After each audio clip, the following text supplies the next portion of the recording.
Hi, welcome back. In our last tutorial, we made a pie chart here with three different vehicles we had in our database, and we just kind of displayed the price of in relation to each vehicle in a pie chart. And in this tutorial, let's go. I just want to show you a few more kind of cool things you can do with that.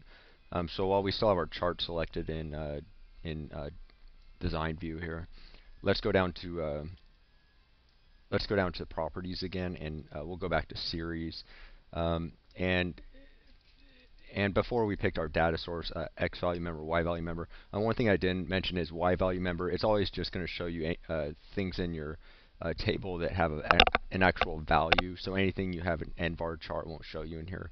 I mean, that should be pretty obvious because it can't really kind of play with those values unless you have it, unless you have a value type. So it's only going to show you integers, doubles, dates, money, things like that. So for the Y value member. So and the next thing we're going to do here is if you go down to labels, there's a few options here. Is value shown as label? Let's go ahead and go true and see what that does.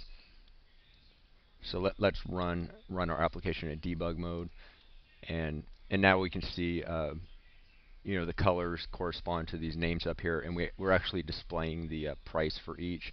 And if we wanted to format that, that's pretty easy. We'll just go back down to properties, um, while we have our chart selected. Go to series again, and we're going to go back down to label.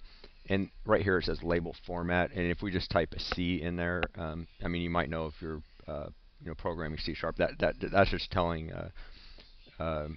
this to give it a money, currency format. So just click OK, and let's run our application again. And there you go. So now we have prices, represented by sections of a pie chart with our names up here.